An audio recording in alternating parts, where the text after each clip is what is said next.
Morning guys, I'm the Tech Prepper. Hope you're all doing well. Today we're going to take a look at my Manpack and a new application that I just discovered a few weeks ago where I can actually use this as a modular system for a mobile deployment. So for those of you guys who've been sticking with the channel, you guys know that I like to operate all band, all mode portable rigs to trek up a summit. And this is my larger kit. This is the Yaesu 857D.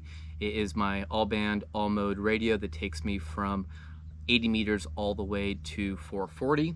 I have it protected in the TPA pack frame from ARMOLOQ. And outside of the protection, this also offers me the ability to operate the radio in a vertical configuration where it can just sit on the bottom of the frame. And that's actually critical for the mobile install we're going to do today.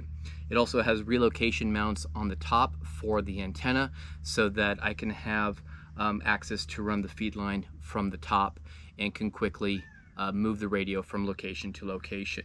The bag is also pretty critical. I've reviewed this in the past. I'm using the PRC 117 golf pouch. And then in the front I have a small admin pouch that provides additional capabilities like power distribution and digital capabilities. So there's a small lithium iron phosphate battery in here, just 4.5 amp hours. There's a Buddy Pole Power Mini solar charge controller, and there's some digital bits in there with the Raspberry Pi.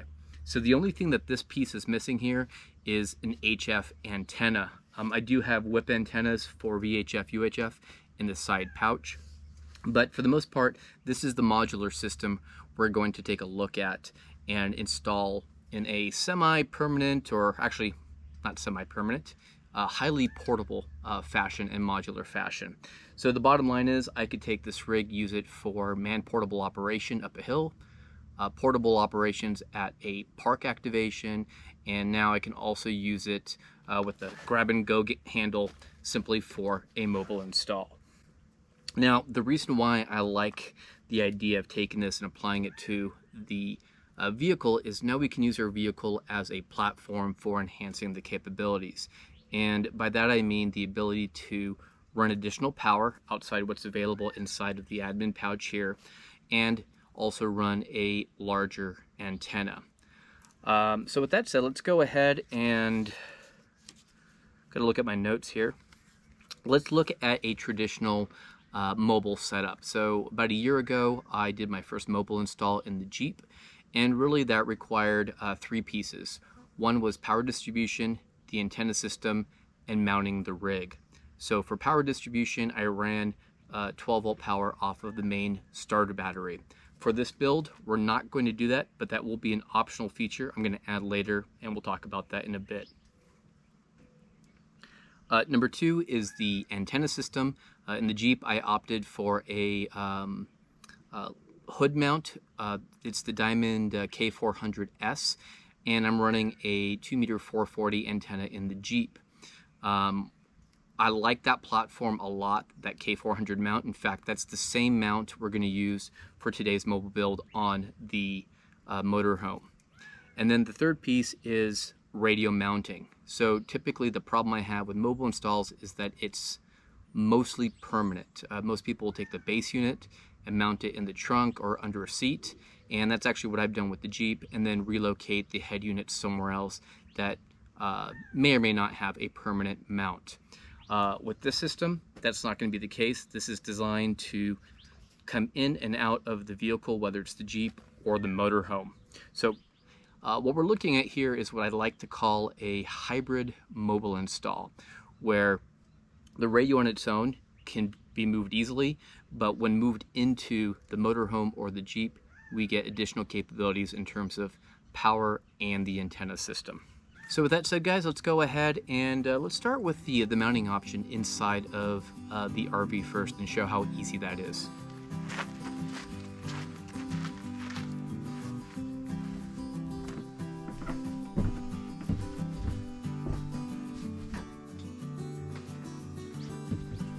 Alright guys, so the acoustics and the lighting are not great here, but bottom line is we're able to quickly drop the Manpack directly on the floor, and to secure it, I'm just using a really inexpensive bungee cord.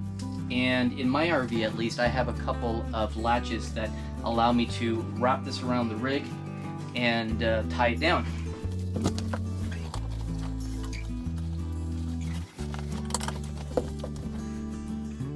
Alright, so that's all there is to it. We were traveling down the highway down in southeastern Arizona at about 70 miles an hour, and this rig did not move whatsoever.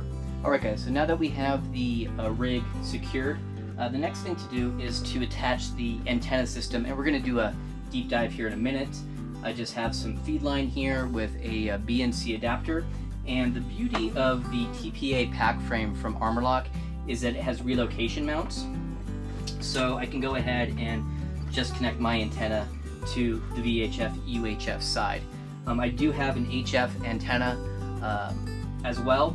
The problem is I don't have a duplexer right now, which is something I'm going to add. So if I do happen to have a HF and compatible VHF antenna, which I do, I could actually use a single feed line to drive both sides of the antennas on the radio. I don't know if you can see this, but let me reorient the camera. So slung over the passenger side seat, I'm using a case that I built for my ATAS-120a, which is a manually tuned antenna that I used when I first got into amateur radio. But I'm using it now for an antenna we're going to talk a little bit about. It's the ATAS-120a. And I don't like using this antenna while driving, specifically because you can't tune HF when the vehicle is moving. At least that's the suggestion from Yaesu. So I've adapted it to hold the full antenna. It comes in two parts. And the other piece I have here is some tools in an Altoid tin. So What Prepper doesn't have a bunch of these lying around for various things. So let's take these outside and we'll take a closer look at what we have. All right, like I said, today for this install, I'm going to be using the ATAS-120a, and we're going to mount it onto the Diamond K400S mount that I have. And at the end, if there's time, I'm going to go ahead and maybe talk about how I deployed the K400 mount and how that is all set up. So there are two pieces to this antenna. There's this whip, and since it's a bit large, all I did was drill a 1/8 inch hole into my carrying case.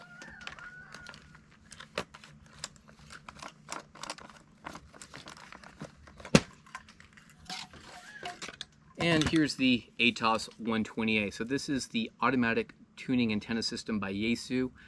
It only works with select Yaesu radios like the 857, 891, and a handful of others. And it's really quite nice because there is a small motor in here that's driven by the power of the feed line. So it does pull quite a few amps in my testing, but it will actually adjust the length of the antenna depending on which frequency you're working. And in terms of what it's capable of supporting, it supports 40 meters all the way to 440, which is quite nice. Now it is a compromised antenna, so you're not going to win any contest with this, but I found it useful, at least while stationary, like at an RV park, to be able to receive and just basically make a contact here and there. And it's been pretty effective, especially with the bonding that I did.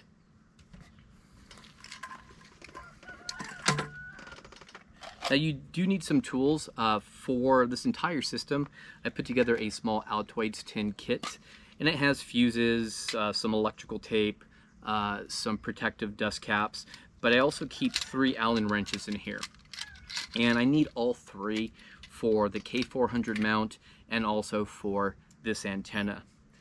So let's go ahead and remove the weather cap here. And it just uses I don't know what size Allen wrench this is. And all we need to do now is drop this guy, the whip on top. And let's go ahead and secure it. And that's pretty much it, guys. Let's go ahead and drop it on the SO239 connector on the Diamond K400 mount. Okay, so the K400 mount, I have a small dust cover or weather cap, and the ATAS-120a uses a recessed PL259 connector. It's actually nice having a SO239 connector on this mount, because the other thing I do for modularity is I have the same mount on the Jeep. I can actually swap the Comet SBB5 antenna and put it on here. It will just give me 2 meters in for 40, but at least I'm able to have interchangeability of some of the components. All right, so let's go ahead and thread this on. Now, I will tell you, while Yaesu does state that the K400S mount is the mount that you can use on the road, I actually don't like driving with this antenna. I don't do any HF while driving, and it's a beefy antenna, and while it is a beefy mount, there's a little bit of movement. So my personal preference is I pack it up, and I primarily operate this radio in HF only when stationary. And the reason... All right, so let's take a quick look at how to operate the ATAS-120, and there are many videos out there that do this more justice. So I have the power turned on here, and I'm running off the battery on the Manpack. That was one of the design goals.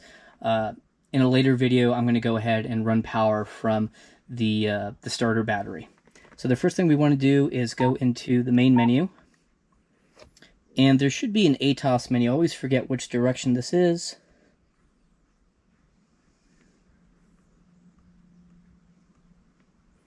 All right, so it's menu number 85. You could say it says tuner and ATAS, and it's off. So we're just going to go ahead and switch that over to HF. All right, guys, so I made a small mistake. I remember I don't have a duplexer, and when I first started, I had the antenna on the VHF, UHF side. Now it's on HF. So now that we've gone to the menu setting for tune, we just need to hold this down so it can initialize. And the ATAS right now is making a bunch of noise. You can see it says init. And this process takes usually between 1 to 2 minutes.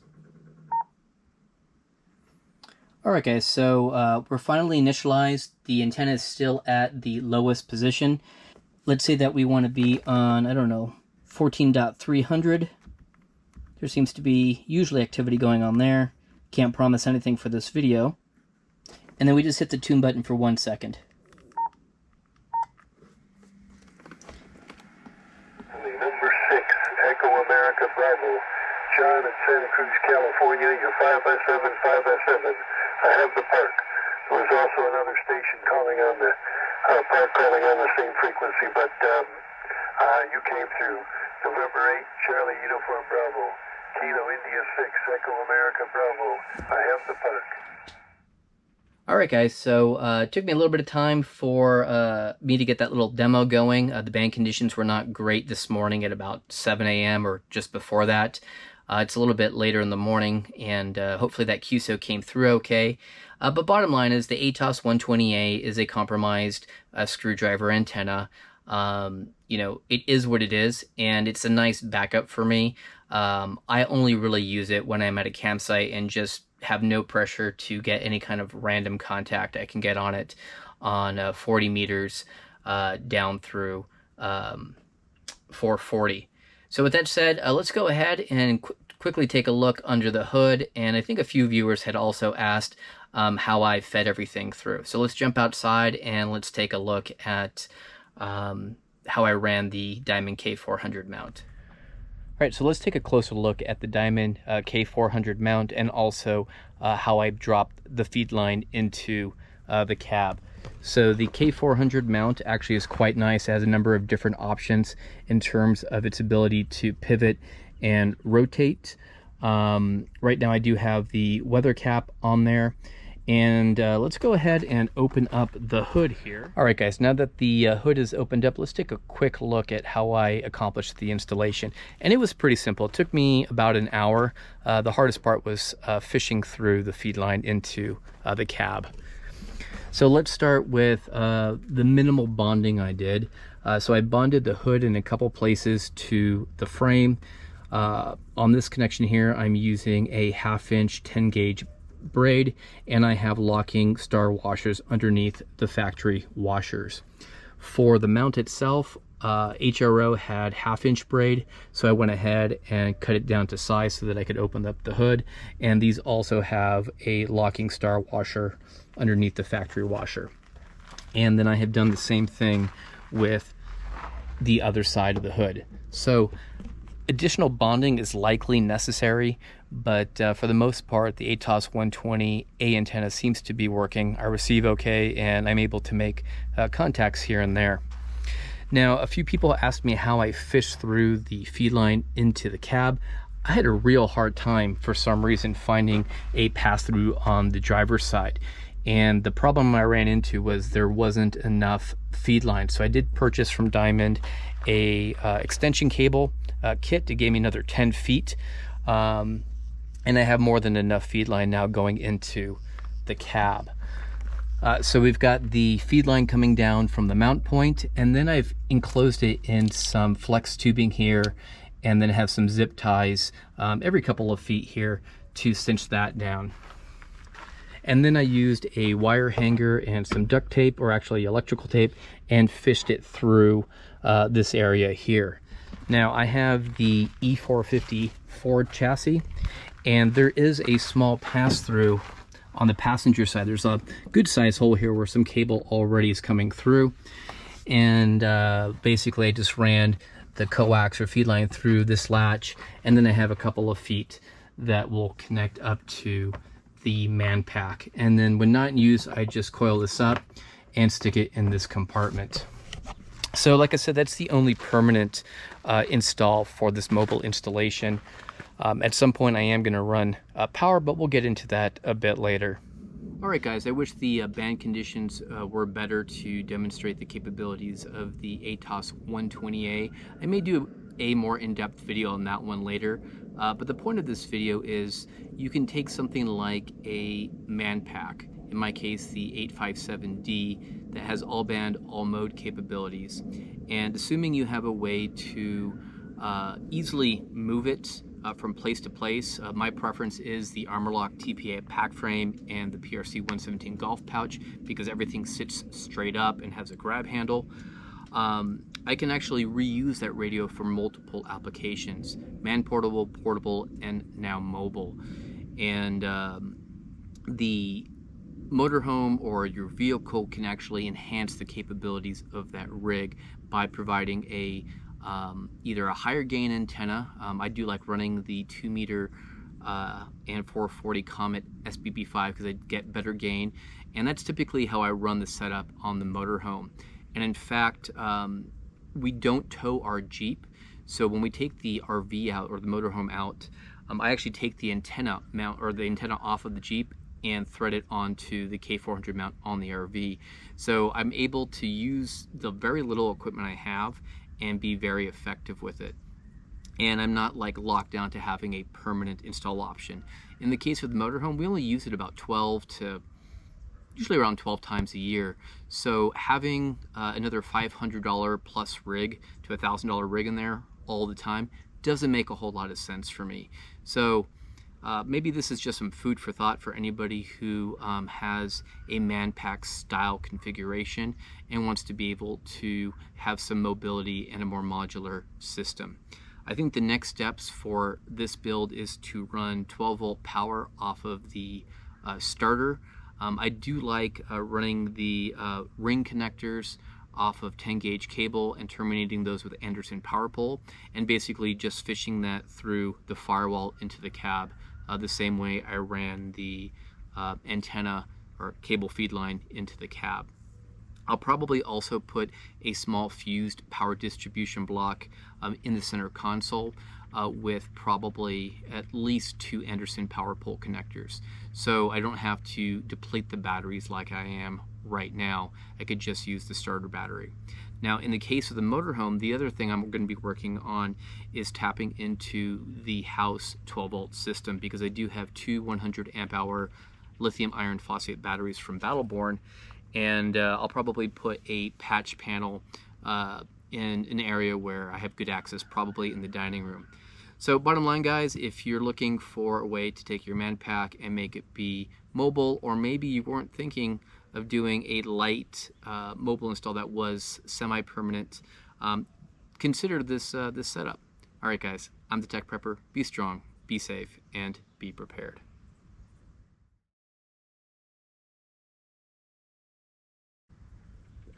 Oh, Jesus, it's already hot. It's not even like 7 o'clock in the morning.